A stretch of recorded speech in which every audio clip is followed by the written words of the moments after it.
Bom dia, Mauro. Prazer em se encontrar contigo mais uma vez aqui. Alegria grande. Homem, CPI do MEC, escândalo da Petrobras e agora esse predador sexual que é simplesmente o cara que mais esteve nas lives de quinta-feira do Bolsonaro. Alguém aqui falou, vai defender a castração química do Pedro Guimarães, Bolsonaro? É um governo desmoronando, né, Paulo? Não é uma figura qualquer dentro do governo, né? É o genro do cara da OAS, né? Pedro Guimarães, e trabalhou porque ele queria ser o vice do Bolsonaro. Transformou a Caixa Federal numa espécie de percursoria, inclusive dessas motocicletas. Normalmente, a estrutura dele, né? Esse é aquele que contratou personal trainer, um cargo de alto escalão da Caixa Econômica Federal, e viram se multiplicando denúncias de toda a ordem. E então essas denúncias hoje de ontem são muito contundentes, né? Não é uma denúncia, são várias denúncias, inclusive com suspeitas de casos de estupro, né? É mais um representante da tradicional família brasileira, desses que tu estava mostrando antes aí na tela, né? Aliás, Mauro, esses números aí são impressionantes, né? 81% das situações em que as mulheres são vítimas de violência é dentro de casa. Mais de 80% dos casos das meninas que são, né, vítimas de violência sexual são pessoas que elas conhecem. Então o perigo mora em casa, o perigo mora ao lado. Isso desmonta essa tese. Eu já tinha... O caso de homicídio não é muito diferente. Não é muito diferente. Os percentuais... 88% dos casos de feminicídios é companheiro ou ex-companheiro. É a família tradicional brasileira, né, Paulo? Impressionante. E os casos de homicídio não são muito diferentes. Eu vi uma vez a apresentação de um trabalho que fazia um raio em volta da casa, e um raio de 50 metros em torno da casa, ou 100 metros em torno da casa, tinha praticamente 80%, 90% dos casos de homicídio no Brasil, que mostra que ou ocorre em casa, ou com o vizinho, ou no bar, ou briga entre conhecidos, né? Então, esse argumento foi muito utilizado para justificar as pessoas se armarem. Quando, na realidade, quanto mais as pessoas estiverem armadas, o potencial de uma questão doméstica, ou de uma briga de vizinho, ou de um descontentamento por conta de temas banais, acaba em tragédia. E a vida tem mostrado isso. Acidentes de trânsito, né? Muitos casos de feminicídio que acabaram em assassinato porque os caras têm arma, né? E aí não é uma questão de bolsonarofobia, né? Mas tu olha os caras envolvidos nesse tipo de crime, praticamente a totalidade deles é bolsonarista, né, Mauro? Não, o quadro realmente... O que aconteceu, o esgoto a céu aberto, né? Tiraram a tampa do esgoto desde o golpe contra Dilma, especialmente depois da eleição do Bolsonaro, ele está aí, né? Nós estamos vendo como fede esse esgoto. E você traz uma questão fundamental, né? O Pedro Guimarães não é um qualquer, o Pedro Guimarães é um sujeito chave no governo Bolsonaro, né? Chave no governo Bolsonaro, né? Então, E tem essa questão da conotação. A sexualidade é um tema central na vida de todo mundo. Isso vai ser uma cacetada. O Plínio estava dizendo aqui, a gente viu, né, o site Metrópolis de Brasília, que trouxe as revelações, as gravações. Mais cedo eu mostrei uma dessas gravações, mas a TV Globo já entrou na história, já tem gravação, vai para o Jornal Nacional hoje, né? Então, o desgaste para o governo Bolsonaro é uma atrás da outra, né? A imprensa hoje está especulando que ele não tem como ficar no cargo, né? Estão dizendo que agora de manhã ele já pede demissão. Foi cancelada a participação dele numa agenda da Caixa, agora cedo. Agora, Paulo, 3 anos com esse cara fazendo isso dentro da Caixa. 3 anos, Paulo, com esse sujeito barbarizando dentro da Caixa. Mas, Mauro, é a sensação de impunidade da bandidagem. É isso que eles enchem a boca para chamar de bandido, são eles, né? Quer dizer, você criou dentro do governo. Eu fiz uma fala sobre isso ontem na tribuna, Mauro. Quantos quantas situações eles pediram 100 anos de sigilo. Eu listei ontem, uma por uma. A primeira foi na posse, no coquetel de posse do Itamaraty. Foi pedido uma lista de quem eram os convidados depois do coquetel. Foi o primeiro pedido, primeiro sigilo de 100 anos. E mesmo assim, mesmo com dezenas de pedidos, decretos de 100 anos de sigilo, nós achamos pelo menos 19 casos graves de corrupção desde o início do governo. 19, né? O que mostra que mesmo você tentando impedir a investigação, a corrupção é uma marca central desse governo, né? E, Mauro, tem 100 anos de sigilo com Agora, coisa Paulo, boa. decreto de um presidente, outro presidente pode revogar, não pode? Claro, não. O Lula vai fazer um revogaço, Mauro. O Lula vai fazer um revogaço. Mauro, tem então, sigilo... tudo isso que ele decretou 100 anos vai vir à luz no começo do ano que vem. Tem sigilos de coisas absurdas, do tipo a negociação que o Itamaraty fez com o Egito para libertar aquele médico bolsonarista que ofendeu, lembra? 100 anos de sigilo nesses documentos. Os documentos relativos ao pedido de matrícula da filha do Bolsonaro no Colégio Militar de Brasília. 100 anos de sigilo. Quantas vezes os lobistas, pastores lobistas, entraram no Palácio do Planalto com quem eles tiveram audiências? 100 anos de sigilo.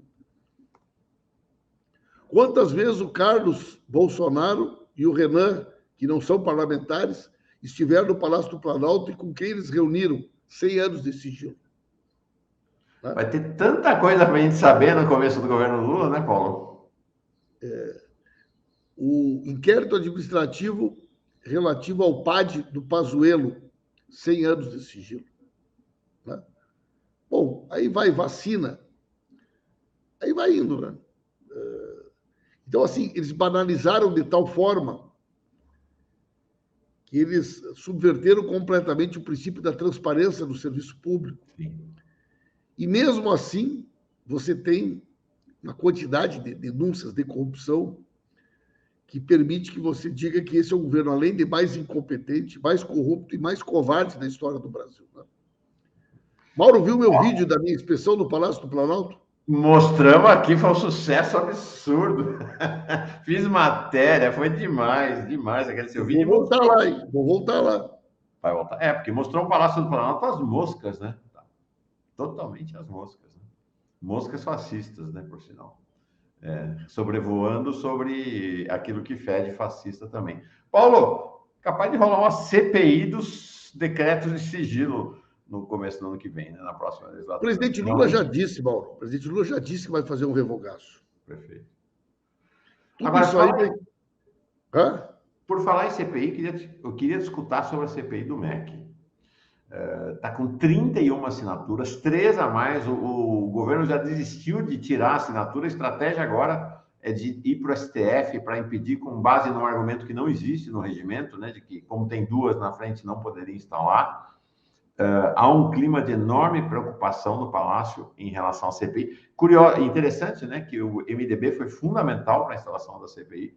Né, dos 12 senadores do MDB, 9 assinaram o pedido de CPI. E como é que você está vendo a luta? Vai instalar, Paulo?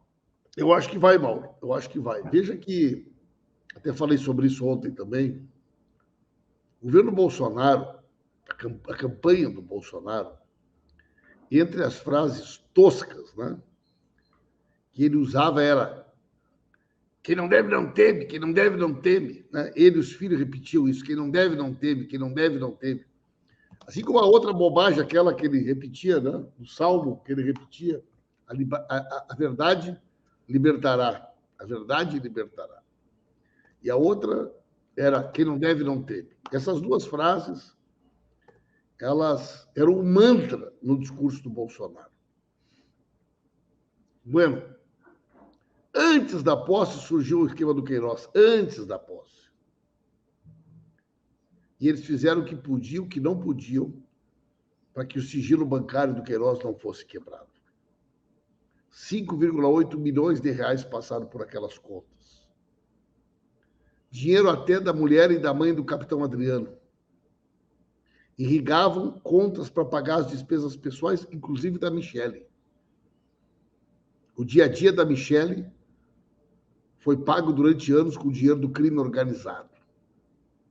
Eu suspeito que o cabeleireiro da Michele era pago com o dinheiro da mãe da mulher do capitão Adriano. As compras da Michele. Os boletos dos filhos. Eles nunca permitiram que isso viesse a público. Bastava pegar os que não está aqui, o sigilo do Queiroz, podem olhar, vou provar aqui que nós não somos corruptos. Nós não somos uma família de bandido. Vocês podem examinar aqui, vocês vão ver que não tem nada que ligue esse cara, conhecido como PC Farias da família Bolsonaro, a nós. Por que eles não fazem isso? Porque se eles fizerem isso, eles vão tudo para a cadeia. Eles vão tudo para a cadeia. Então, a estratégia do governo Bolsonaro sempre foi impedir a investigação, impedir ser investigado, como é o caso dos sigilos de 100 anos. Agora, se essa CPI do MEC se instalar, e eu acho que vai se instalar, bom, tu já viu o que aquele pastor disse? Se chamar a mulher dele, não sobra nada. Né? Esse Milton Ribeiro. Bom, e vão chamar a Michele para depor?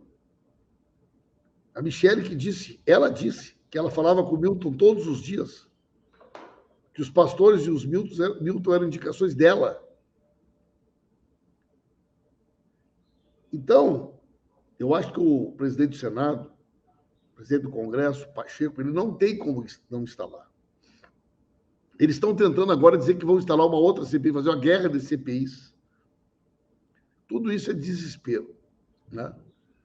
Mauro, tem um fato que eu quero chamar a atenção, que é o seguinte. Sexta-feira agora, sexta, dia 1º? Ia te perguntar disso, exatamente. Dia 1º. É o último prazo para pagar a emenda. Todas as emendas que não forem pagas até sexta-feira só podem ser pagas depois da eleição. Portanto, na sexta-feira agora, acaba a possibilidade dos deputados serem contemplados com emendas. Pagamento de emenda. Depois de sexta-feira agora é só promessa para depois da eleição. Eu acho que vai ter muito parlamentar na segunda-feira mudando de postura. Porque tudo que der para tirar do governo é até sexta-feira agora. Tudo que puder ser pago de emenda extra, orçamento secreto, emenda, tudo que puder ser pago, o prazo acaba sexta-feira.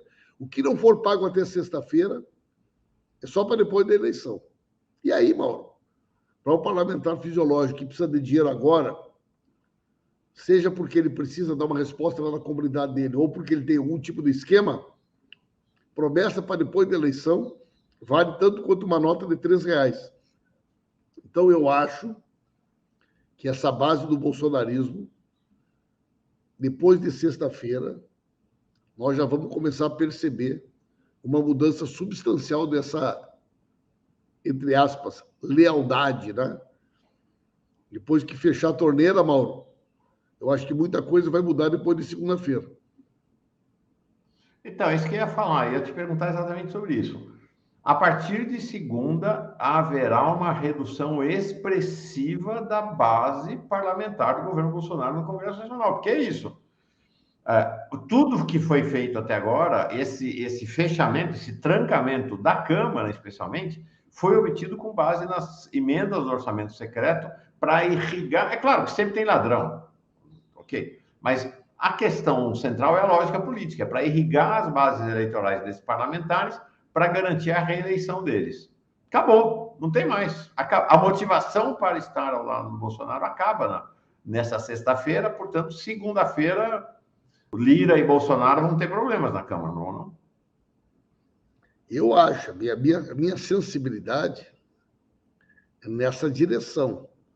Quer dizer, todo parlamentar que estabeleceu uma relação fisiológica com esse governo, ele estabeleceu com um objetivo muito claro, de tentar buscar recursos, cargos, né, dinheiro que pudesse, de alguma forma, ajudar na sua reeleição.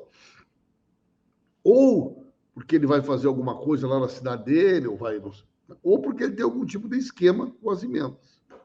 Bueno, isso, de certa forma, justificava que ele ficasse neutro, que ele ficasse exposto, porque ele tinha o discurso de que ele está levando alguma coisa para...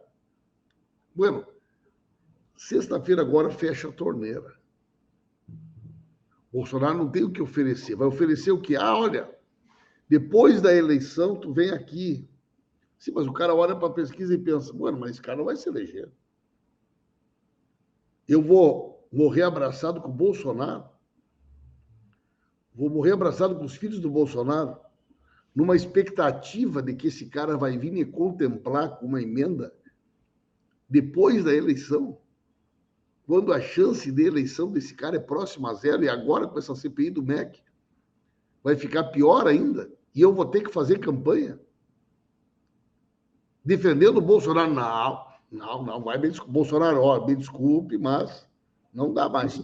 Terá impacto, inclusive, sobre a própria CPI do MEC, né? O ânimos contra o governo Bolsonaro muito mais agressivo, e a gente não vai ter, como na CPI da Covid, uma bancada ali para dar a cara a tapa e defender o Bolsonaro. Quem é que vai fazer isso? Quem é que vai fazer isso? Porque é aquela coisa, Mauro. Uma coisa é tu fazer parte de uma bancada que tu tem uma identidade, seja ela política, ideológica, programática. Agora, o governo Bolsonaro é o quê? É para defender os filhos, para defender a corrupção, é para defender a relação com os pastores, é para não ser investigado do esquema da roubalheira. Quer dizer, por que razão algum parlamentar colocaria o seu pescoço na guilhotina? Para defender o quê? Para defender o esquema corrupto dos pastores que cobravam até propina até em ouro. Rapaz, tu ouve os relatos dos prefeitos e é engraçado que o próprio Bolsonaro tenta justificar. Não, tráfico da influência não é corrupção. Como se não fosse crime, né? Gente, os pastores, sem serem nomeados no MEC, tinham escritórios em Brasília, onde os prefeitos tinham que passar lá para conseguir marcar uma audiência no Ministério. Os pastores autorizavam a liberação de recursos, de projetos, de pagamentos, em troca de propina. Se isso não é corrupção, é o quê? Se isso não é corrupção, é o quê? Né? Agora, tu quer ver a Polícia Federal? Tem uma coisa que a Polícia Federal tinha que fazer mal. É pegar os prefeitos que pagaram. Esse aí pega os prefeitos que fazem eles falarem. Quem foram os prefeitos que pagaram? E quem são os deputados que levaram esses prefeitos? Porque prefeito não anda sozinho em Brasília. Cada um desses prefeitos é base eleitoral de alguém. Sim. Você falou desse prazo da sexta. Que é o deputado que ele apoia. Você falou desse prazo da sexta. A partir de segunda, a torneira fecha, não tem mais grana para irrigar a horta desses parlamentares todos, tanto deputados quanto senadores. Acabou, não tem mais. Seca. Tem um outro prazo que é o seguinte, até onde eu sei, dia 3 de outubro, o Congresso continua a funcionar, né, Paulo? Como? Dia 3 de outubro, o Congresso vai estar funcionando, né? Então, você imagina, esse outro, o que acontece no Congresso Nacional sem grana e com o Bolsonaro derrotado na eleição? Não, Mauro, tem uma coisa. E com a CPI do MEC rolando. Mauro, eu fui presidente da Comissão de Orçamento do governo da Dilma. Nós vamos votar o orçamento depois da eleição. Ou seja, o presidente eleito terá o seu orçamento do seu governo, votado lá por novembro. Perfeito? Bueno, o Lula ganhando dia 2 de outubro. Dia 2 de outubro é um domingo. Nós vamos ter 3 meses de Bolsonaro presidente. Tentando aprovar tudo que tu imaginar. Retirar a autonomia do governo, obrigar os indicados do governo a serem aprovados pelo Congresso, controle das verbas orçamentárias. Quem acha que o Lula vai começar a governar dia 1º de janeiro não entendeu nada. Na prática, o nosso governo começa dia 3 de outubro. Porque, na realidade, e nós montamos um time pesado no orçamento, Paulo. Ficou eu, o Enio Verri, que é um economista e que é um cara muito bom, foi líder da bancada, o Rui Falcão, nosso sempre presidente do partido, e o senador Fabiano Contarato. Esse é o nosso time na comissão de orçamento, né? E nós teremos uma batalha duríssima, que é garantir que o orçamento seja o orçamento do presidente que ganhar a eleição e não do que perdeu. Porque o presidente que ganha a eleição, ele ganha com compromisso com o país, um discurso para o país, né? Nós temos que garantir que o orçamento do próximo presidente seja um orçamento eleito na urna, não um orçamento do derrotado, né, Mauro? Então, dia 3 de outubro, esse cenário que você está anunciando para segunda-feira que vem vai ser muito mais agravado com CPI rolando. Ó, vou te falar. Ei, Mauro, tu imagina se o Lula ganhando no primeiro turno e tendo eleição para segundo turno nos governos estaduais. O apoio ao Lula na eleição para o segundo turno, para os governadores, a importância que terá. Não, e vou te falar, Paulo, minha impressão. É claro que não vai dar tempo de aprovar o impeachment, mas você instalar uma comissão de impeachment faltando 3 meses para o fim de mandato, imagina, porque o que vai... me parece que o que a sociedade fará, e nós vamos ver uma imprensa conservadora fazendo jornalismo como nunca, porque... Ele olha para a Bolívia e vê o que aconteceu para golpista. Ele olha para os Estados Unidos e olha o que está acontecendo com o Donald Trump. O Donald Trump vai ser preso, Mauro. O Donald Trump vai para a cadeia, Mauro. Né? Então o Bolsonaro deve pensar, bom, se aqui numa tentativa de golpe, aqui do ladinho, deu cadeia para a mulher. Se o Donald Trump, que é o Donald Trump dos Estados Unidos, imagina o que vai acontecer para mim, para meus filhos, para a Michelle.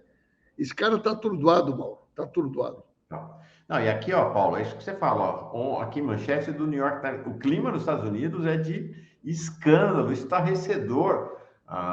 Essa mulher que está aqui na foto, que é a Cassidy Hutchinson, ela fez um depoimento ontem demolidor contra o Trump. Ela era assessora do chefe de gabinete do Trump. E ela deu detalhes sobre o comportamento do Trump em dia 6 de janeiro, na invasão do Capitólio, que ficou todo mundo boquiaberto, né? Dizendo que ele mandou suspender a segurança do Capitólio, que ele queria pegar o carro do presidente e ir para dentro do Capitólio, comandar o assalto ao Capitólio. Foi realmente, assim, muito chocante. Me parece que esse cenário que você está falando aí, não sei não. E a Paula até pergunta, Paulo, se o Trump for preso antes do dia 7 de setembro, isso teria impacto na atuação do Bolsonaro? Com certeza, com certeza. Eu já comentei aqui em outras oportunidades, eu acho que a derrota do Trump é um elemento central para entender a derrocada do governo Bolsonaro. Sim. Agora, Paulo, também os Estados Unidos estão estabelecendo um padrão interessante, que é CPI depois do fim do governo. Tá certo? Quer dizer, lá a CPI foi instalada e está funcionando depois que acabou o governo, né? Então, não é CPI para investigar só o governo que está em curso, não. CPI para investigar os crimes do governo que passou. Acho que isso aí estabelece dá um sinal para nós aqui, né? Agora, é muito... Normalmente, um governo corrupto como esse, tendo todos os mecanismos de proteção que ele possui, ele começa a ser investigado para valer no dia que o presidente sai da cadeira, né? No dia que ele não tem mais a caneta na mão. Né? Então, é meio elementar. Né? O Lula faz um revogaço, nós já vamos saber uma quantidade de coisa que nós subimos. Coisas elementares, do tipo... Rapaz, o que garanto, serão estarrecedoras, hein, Paulo? Serão estarrecedoras. O Itamaraty negociou com o Egito para libertarem aquele médico bolsonarista que tinha 100 anos de sigilo, gente. São documentos da Guerra do Paraguai. 100 anos de sigilo, os países normalmente colocam em coisas estratégicas, em questões de Estado. Os caras colocam na matrícula do filho no colégio militar, para saber quantas vezes os pastores entraram no Palácio do Planalto. Pelo amor de Deus, bom. São coisas corriqueiras do dia a dia, que deve ter muita coisa escondida, né? Porque o tal do quem não deve não teme, aquele era a verdade libertará. Ele nunca mais falou isso, né? Não, acabou. Nunca mais. Parou de citar versículo da Bíblia. Deixa eu te alugar mais 10 minutinhos, Paulo, que eu queria falar contigo sobre a eleição. Tem mudanças no quadro e interrogações para você. Se você permitir, vou trazer, inclusive, o Miguel do Rosário aqui para participar. Ele é nosso especialista aqui em eleição. Ele participa da conversa com a gente. Pelo menos 10 minutinhos sobre eleição, quadro eleitoral se definindo aí nos estados. Oi, Miguel, bom dia. Olá, Mauro. Olá, Paulo. Tudo bem? Tudo bom, Miguel? Estão me ouvindo bem? Estou ouvindo bem. Peguei o Miguel, que fez o Jornal da Fora à noite, para cair da cama e vir aqui às 7h30 da manhã. Obrigado, Miguel, por ter aceitado o convite. Viu? É um prazer, Mauro. Então, eu ia perguntar, e queria você estar junto aqui nessa questão eleitoral, sei que é um tema central para você. Tem uma pergunta, primeiro, começando por aí. O Daniel Minhage, lá do Japão, pergunta: tem fundamento uma chapa preto-Manuela aí no Rio Grande do Sul? E como é que está o cenário aí no Rio Grande, Paulo? Olha, Mauro, ontem foi um dia de muita movimentação, né? Beto Albuquerque, ele é o candidato do PSB, e o PSB nacional tinha tomado uma decisão de não permitir formação dos estados de palanques que não fossem palanques do Lula com o Alckmin. E o Beto Albuquerque ontem anunciou a intenção de constituir um palanque no Rio Grande do Sul que não seja o palanque do Lula, um palanque com o PDT, que será ou o palanque do Ciro, na fala dele, ou o que eles chamam de um palanque misto, né? Isso significaria uma mudança de comportamento por parte da direção nacional do PSB, né? Então, essa notícia, ela evidentemente provocou um diálogo nacional com o PSB que está acontecendo. Nós tínhamos um compromisso de que não haveria em nenhum estado a possibilidade da existência de palanques que não fossem palanques. O PT e o PSB apoiariam o Lula e o Alckmin, o que é bastante razoável, né? Então, tem esse fato.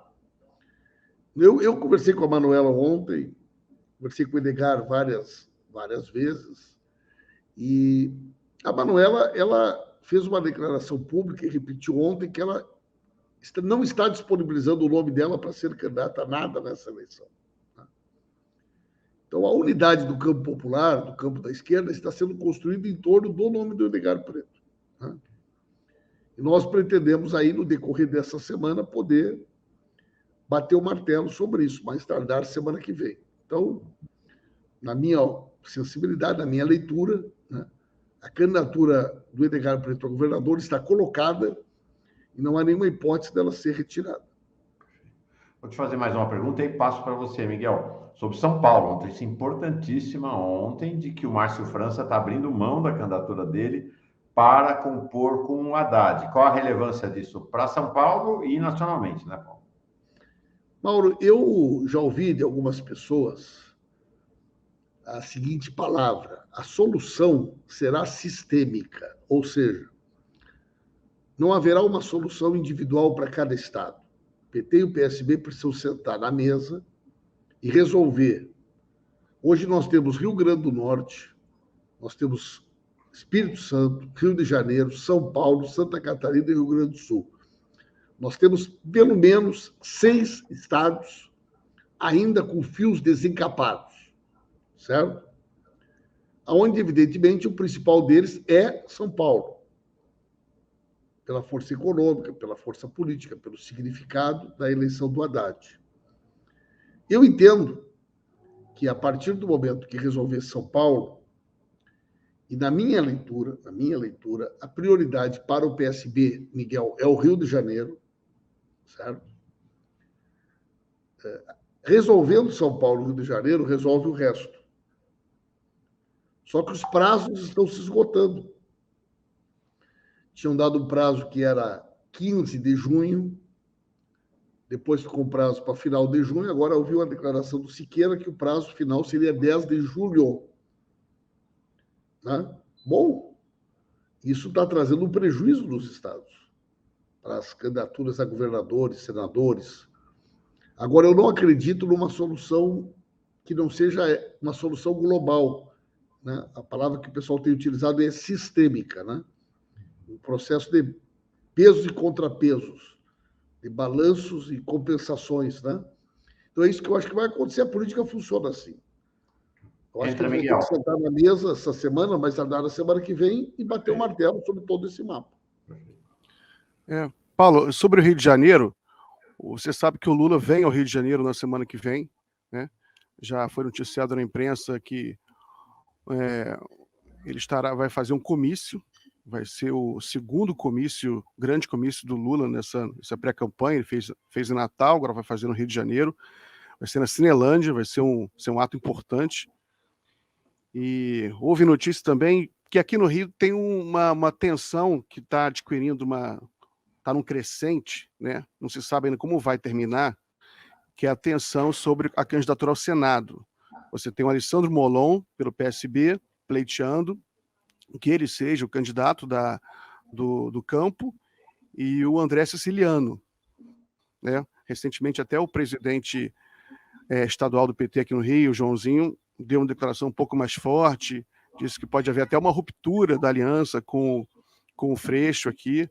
Então, está num crescente. Por outro lado, outras lideranças dizem que isso não vai acontecer, que o PT está fechado com o Freixo, não é possível, mas, enfim, há um desencontro de declarações. E eu queria saber se você tem algum comentário para fazer sobre essa questão, porque só falta isso para definir, né? O Freixo está com uma candidatura muito forte, agora, inclusive, ele deve trazer o César Maia, né? Ainda não está confirmado, mas todo dia tem notícia disso. Ele quer, inclusive, levar o César Maia para o palanque nesse comício do Lula. O César Maia agora está no PSDB, né? E o Rodrigo Maia deu declarações favoráveis a Marcelo Freixo esses dias agora. Você tem alguma notícia sobre esse imbróglio aqui para o Senado? Não, eu não tenho a solução, eu tenho o mesmo diagnóstico que tu, né? Assim como para o PT, a solução da questão que envolve o Márcio França é a prioridade na pauta com o PSB, o Rio de Janeiro é a prioridade do PSB. Né? Então, falo isso como jornalista, como cidadão, né? Quer dizer, a política é um processo de compensações. O Márcio França é o segundo colocado nas pesquisas em São Paulo. Né? É um nome forte. Nós temos a chance real de ganhar a eleição em São Paulo. O Alckmin hoje não pode acompanhar as agendas do Lula e do Haddad em São Paulo porque o partido dele tem candidato. Então, é que nem contratar um craque para jogar Libertadores e não pode botar para jogar. Né? Então, todo o esforço para construir a aliança com o Alckmin, ele tem uma leitura de que o principal local onde o Alckmin pode nos ajudar é São Paulo, mas o Alckmin hoje não está podendo ajudar. Bueno, o PSB, nós queremos que retire a candidatura do Márcio França. Muito bem. O Partido dos Trabalhadores e das Trabalhadoras, diante desse gesto do PSB, pretende fazer um gesto aonde? Essa resposta tem que ser dada. Né? Não. Nós queremos que vocês retirem em São Paulo, mas nós não estamos dispostos a negociar nada no Rio de Janeiro, nem no Espírito Santo, nem não sei aonde, nem no céu. Não avança, né? Então, chegou numa hora que é preciso ceder. Agora, se tu perguntar para mim se eu quero que o Rio Grande do Sul seja o estado que vai entrar no pacote, eu vou dizer que não. Claro. Se tu perguntar para um cara do Rio de Janeiro, ele vai dizer que não. Se Se perguntar para o de Santa Catarina, vai dizer que não. Então, por isso que uma situação política como essa, ela precisa ter uma decisão nacional. Ela precisa ter um olhar nacional, porque se for cada estado decidir... Paulo, só uma perguntinha, mas de qualquer forma vai ter que resolver rápido agora, né? Porque você mencionou a data de 10 de julho, a gente já está chegando, já é julho praticamente. Nós estamos Isso vai ter que ir a voto, Mauro. Isso vai ter que ir a voto, Miguel. Nós estamos... Você tenta construir um consenso, você tenta construir um entendimento. Chega uma hora que você não constrói esse entendimento e esse consenso, é preciso que alguém arbitre isso. Na democracia, você arbitra isso com voto, com posições de maioria. Então, tanto de parte do PT como do PSB, nós estamos chegando num momento em que as decisões têm que ser tomadas. Você vai ter daqui a pouquinho o prazo final para as convenções é 5 de agosto. Mas é evidente que não dá para esperar 5 de agosto para ter a solução política. A nossa convenção está marcada para 24 de julho. Pois é. Então é o seguinte, os prazos estão totalmente... Olha, gente, nós já estamos muito atrasados. Estamos muito atrasados. Isso aí envolve equipe de televisão, equipe de publicidade, organização de campanha, planejamento de campanha. Normalmente, essas definições são tomadas com muito mais antecedência. Não, e impacta, inclusive, as candidaturas, por exemplo, a deputado federal. Uma coisa é você sair candidato a deputado federal com o Preto, candidato a governador. Outra coisa é com o Beto Albuquerque, candidato a governador. Muda o cenário, né? Então, empaca tudo, né? Empaca tudo. O Gilberto Cruvinel diz aqui, a Carta Capital afirma que França manterá a candidatura. E aí? Pois é. Veja bem. Vamos só combinar o seguinte. Aqui tem duas figuras aqui muito experientes da política, Miguel do Rosário e Mauro Lopes. Qual é o objetivo? Antes de eu sentar na mesa para negociar, eu vou retirar meus exércitos do tabuleiro? Não, isso eu sei. Essa é a discussão que eu faço com os amigos aqui. Eu vou retirar o Márcio França e vou sentar com o PT para negociar o resto. Só depois que bater o martelo que eles vão... Só depois que bater o martelo. E o Márcio França é muito experiente, muito maduro politicamente. Eu faria a mesma coisa. Perfeito. É isso aí. Miguel, alguma questão mais para o Paulo? Não, eu vim preparado para falar da pesquisa aqui. Vamos falar agora. Paulo, uma última questão. Gente, um abração. Peraí, Paulo, uma última questão para você, que eu queria te cumprimentar. Todo mundo dizia que trazer o Alckmin para a chapa ia levar a candidatura Lula para a direita. Não é que o Alckmin veio para a esquerda, homem? Impressionante o que está acontecendo, não é? Eu sempre defendi o Alckmin. Botando o bonezinho do MST. Impressionante. Um abraço. Valeu, Paulo. Abraço, Até quarta que vem. Parabéns, abração.